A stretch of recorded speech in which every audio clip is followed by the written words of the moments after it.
하나성형외과 우홍석 원장입니다. 피부 장벽과 화장품에 대한 설명입니다. 피부에 좋으라고 바른 화장품이 오히려 피부에 나쁜 경우에 대한 설명입니다. 이를 설명하는 과정에서 피부 장벽에 대한 이해가 필요합니다. 노화에 대한 사진이고요. 이 노화는 여러 층에서 발생되는데 바깥에서 보이는 거는 요 얇은 피부이니까 피부에 대한 설명을 주로 하게 됩니다. 하지만 실제로 좀 더 중요한 거는 이 전층에서 변화가 일어나고 이 전층을 다 교정하는 게 필요한데 그게 중요합니다. 근데 그 피부에 대한 문제는 피부에 대한 치료를 하게 됩니다. 이때 나오는 개념이 피부 장벽입니다. 현재는 발전된 시술 방법을 통해서 이렇게 회복기간 없이 시술이 가능합니다. 주름 시술은 절개 없이 회복기간 없이 시술이 가능한데 여러가지 발전된 방법을 이용해서 발전된 시술을 하고 있습니다. 직후의 모습이고요. 이렇게 주름 시술을 하고 있습니다. 그런데 여기서 이 바깥쪽의 문제는 피부의 문제입니다. 아주 얇은 층입니다. 현재는 피부의 문제도 예전과 같이 이렇게 회복기간 있는 시술들을 안 하고 회복기간 없이 이런 시술들이 가능합니다. 그래서 실제로 피부의 여러가지 문제들을 개선시킨 전후 사진입니다. 여러가지 문제들이라고 함은 잔주름, 칙칙함, 커진 모공, 건조함, 예민함 등을 발전된 시술을 통해 회복기간 없이 시술이 가능해졌습니다.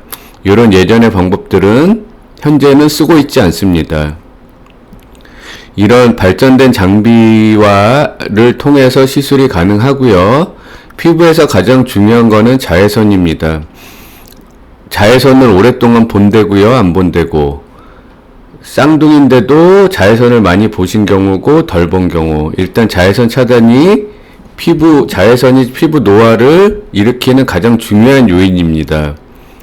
또한 자외선에 의해서 피부가 망가지는 거를 보호하기 위해서 이렇게 방어막을 치는 게 색소입니다. 그래서 그 색소에 대해서 치료를 기본적으로 레이저로 하지만 이 파괴되지 않게 나빠진 피부를 재생시키는 게 중요합니다. 어떤 개념이냐면 안서부터 치료를 하면 바깥도 좋아진다는 개념입니다. 이거는 사실 피부에서는 매우 중요한 개념입니다. 표피는 실제로 피부에서 0.1mm 밖에 안 됩니다. 진피도 피부가 두껍다고 생각하지만 진피도 평균 1mm 밖에 안 됩니다. 어느 정도의 두께냐면 A4 용지 정도의 두께밖에 안 됩니다. 저희는 얼굴에서 항상 절개를 이용해서 수술하기 때문에 이런 얇은 바깥에서 보이는 거는 아주 얇은 피부입니다. 이런 얇은 피부에 문제가 생기는 거를 치료하는 것이 피부의 문제를 치료하는 겁니다.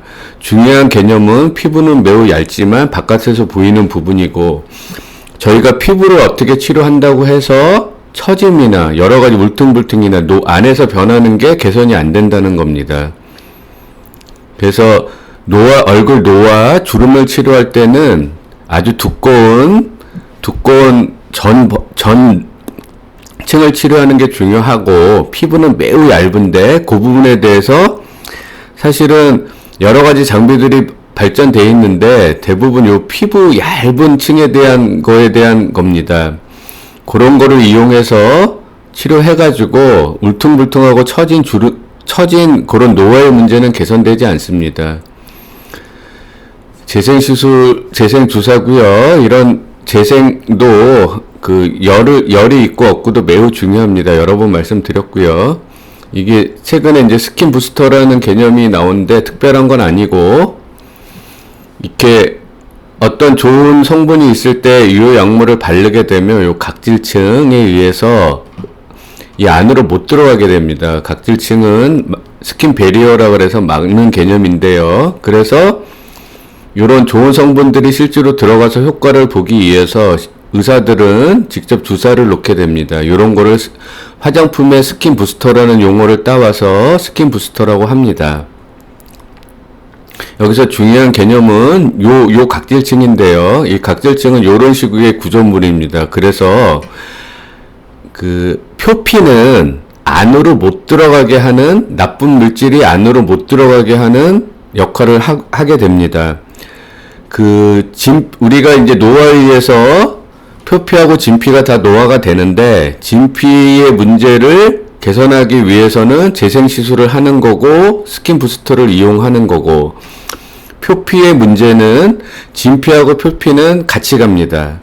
여러 가지 의미에서요. 그래서 표피의 문제는 이 스킨 베리어가 피부 장벽이 잘 유지되게, 그러니까 여러 가지 나쁜 피부 장벽을 나쁘게 하는 여러 가지 거를 피하고, 대표적인 것이 세안입니다. 이게 건조하고 예민한 사람들, 이 피부 장벽이 나빠지면 건조하고 예민해지는데, 세안을 세게 하는 경우에는 그런 문제가 이 피부 장벽이 더 망가지게 됩니다.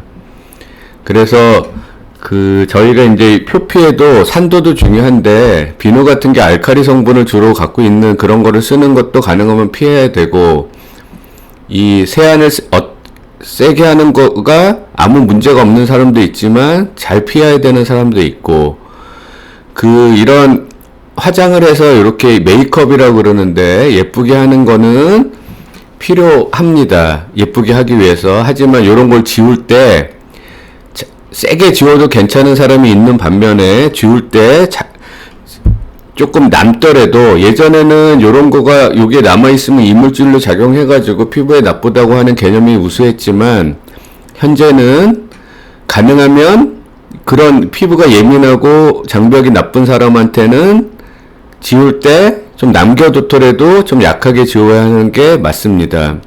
이런 생활 습관만 잘 고쳐줘도 건조 예민 피부가 많이 좋아지게 됩니다. 자, 이게 화장품에 대한 얘기인데요. 꼭 필요한 화장품을 자기한테 맞는 성분을 잘 고르는 게 중요합니다. 좀 과하게 쓰는 경향이 있는 거는 맞고요. 이 화장품이라는 거는 결국은 우리 피부의 표피에 이렇게 발라져 있는 피지 성분이라는 게 물하고 오일인데, 잘 보호를 하기 위해서 발라져 있는 겁니다. 화장품이라는 것도 결국은 물하고 오일하고 어떤 좋은 성분하고, 근데 뭐가 있는 건데, 이런 게 이제 계속 보존을 하려면은 거기에 이제 방부제 같은 게 안 들어갈 수가 없습니다. 그래서 이런 화장품 계통이 결국은 피부 장벽을 망가뜨리는 그런 원인이 됩니다. 사실은 그 전의 개념에서는 화장품이 안으로 들어가기 위해서 피부 장벽을 망가뜨리고 들어가는 화장품도 있었지만, 그런 개념은 옛날 개념이고요. 현재는 어쨌든 화장품이 과도하게 발랐을 때 양이 많거나 종류가 많거나 이런 거는 피해주는 게 좋습니다. 하지만 적절한 피부 보습을 위해서 보습제를 꼭 필요한 경우에 적절하게 발라주는 것도 필요하긴 합니다. 하지만 보습제를 잘 발라주는 것보다는 천연 보습 인자가 있는 거를 잘 보호 유지하는 게 더 중요합니다.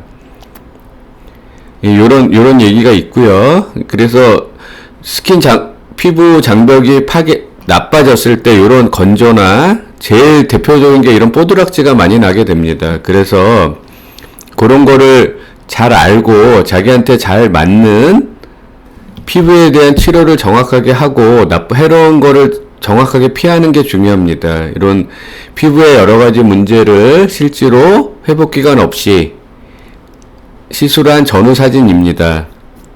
마찬가지고요. 그래서 결론적으로는 요런 게 결론입니다. 화장품 중에 피부에 좋은 것은 쓰고 나쁜 것은 피하기. 좋은 것은 대표적인 게 자외선 차단제입니다. 자외선 차단을 잘 하는 거는 매우 중요합니다. 두 번째로 보습제를 자기한테 필요한 거를 정확하게 쓰는 게, 자기 피부에 맞는 거를 쓰는 게, 필요할 때 쓰는 게 중요합니다. 그 다음에 피부 장벽은 잘 보호하고 필요한 경우에는 피부 장벽 치료제를 쓰는 게 중요한데, 그 피부 장벽을 잘 보호하지 못하는 경우가 어떤 거냐면, 피부 장벽을 나쁜 화장품을 과도하게 쓰는 거, 그 다음에 그런 거를 크리싱 할 때 과하게 크리싱 하는 거. 근데 이제 피부 장벽이 망가져 있을 때 개개인에 맞는 피부 장벽제는, 피부 장벽 치료제는 많이 나와 있습니다. 자기 피부에 맞는 거를 골라서 잘 쓰는 게 필요한 경우에는 중요합니다. 이상 하나성형외과는 오랜 기간 동안 많은 세미나를 통해서 술기를 발전시키고 있습니다. 하나성형외과 우홍석 원장이었습니다. 감사합니다.